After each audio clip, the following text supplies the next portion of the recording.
212 of the 230 members who landed in the first wave were killed or wounded, reaching a casualty rate of 90.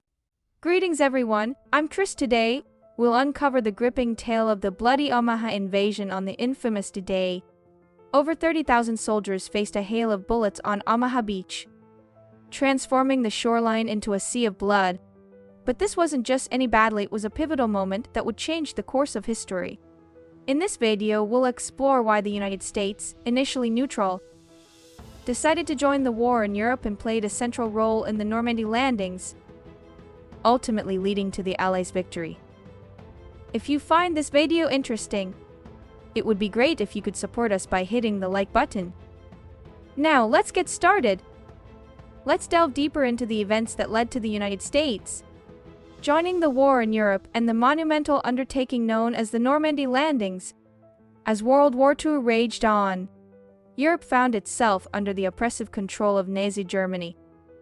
Countries like France and the United Kingdom fought valiantly to resist the onslaught.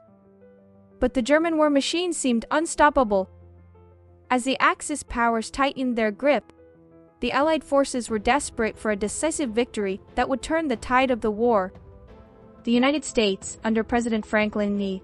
Roosevelt, initially adhered to a policy of neutrality, but even before the invasion of Poland, it was becoming increasingly involved in supporting the Allies through various means, signaling a shift away from strict isolationism.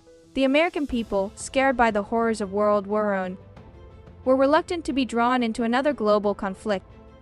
This neutrality was the cornerstone of United States foreign policy, emphasizing non-intervention and avoiding alliances that could drag the nation into wars abroad. However, as Germany's aggression escalated, the United States faced mounting pressure to reconsider its stance. The pivotal moment came when Germany launched its invasion of Poland in September 1939, prompting the United Kingdom and France to declare war on the aggressor. The European powers had hoped to contain Germany's expansion through military action, but they were ill-prepared for the blitzkrieg tactics that would quickly overwhelm them. Despite their best efforts, the British and French forces were unable to halt the German momentum. The fall of France in June 1940 was a devastating blow to the Allies, as it left Britain alone in the fight against Nazi Germany, putting the entire continent at risk of falling under Axis control.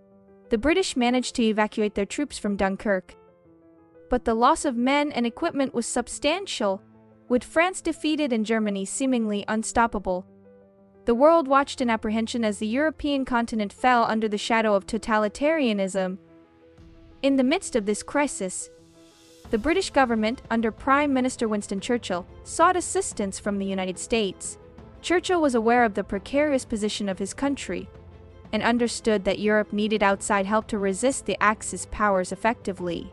He engaged in a diplomatic campaign to rally American support, forging a strong personal bond with President Roosevelt. The United States government was torn between its commitment to neutrality and the growing realization of the imminent threat posed by Nazi Germany. Roosevelt, too, recognized the dangers of allowing Germany to dominate Europe and the potential risks to American interests. He saw the need for the United States to support its allies, even if that meant reevaluating its long-standing policy of isolationism.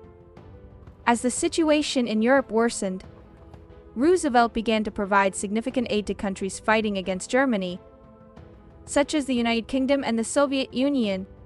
The Lend-Lease Act, passed in March 1941, allowed the United States to provide military equipment and supplies to allied nations, further aligning America with the war effort. While Roosevelt's actions were met with resistance from isolationists and those who feared getting embroiled in another European conflict, he skillfully navigated domestic politics to secure the necessary support. He argued that providing aid to the Allies was vital for defending American interests and preventing the spread of dangerous ideologies that threatened democracy and individual freedoms worldwide. The United States also engaged in a diplomatic campaign to rally international support against the Axis powers. In August 1941, Roosevelt and Churchill issued the Atlantic Charter, outlining their shared vision for a post-war world. founded on principles of democracy, self-determination, and disarmament. The charter symbolized the unity between the two nations and served as a moral compass for the Allied cause.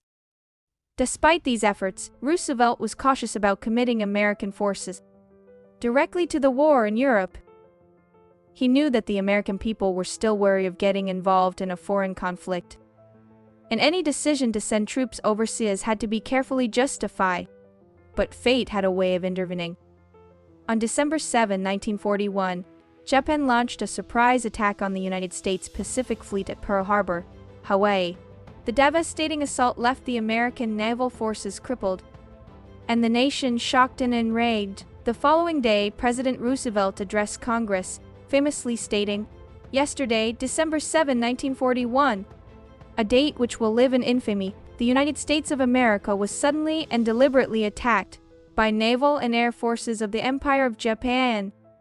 The attack on Pearl Harbor was the turning point that propelled the United States fully into World War II. With Japan and Germany as allies, the United States found itself at war with both nations. Roosevelt's request for a declaration of war against Japan was met with unanimous support from Congress, and the nation was now firmly committed to the Allied cause. The attack on Pearl Harbor not only united the American people, but also strengthened the resolve of the Allies. It provided the perfect pretext for the Normandy Landings, as the United States and the British planned a coordinated assault on the German-occupied French coast. The planning and preparation for the Normandy Landings were extensive and meticulous. General Dwight D. Eisenhower, Supreme Commander of the Allied Expeditionary Forces, led the efforts to amass troops, equipment, and supplies for the invasion. The success of the operation hinged on surprising the German forces, and a massive deception campaign was launched to mislead them about the landing location. The Allied forces considered two potential landing sites, Calais and Normandy. Calais was closer to England and would have been logistically more straightforward, but it was heavily fortified and well defended by the Germans.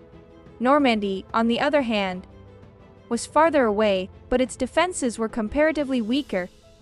To mislead the Germans, the Allies launched a massive disinformation campaign, known as Operation Fortitude. They employed various tactics, such as fake radio broadcasts, dummy tanks, and misleading intelligence reports, to create the impression that the main attack would come at Calais, not Normandy. The ruse was highly effective, and the Germans diverted much of their resources to defend against a potential attack at Calais. Meanwhile, the Normandy landings were scheduled for June 6, 1944 day.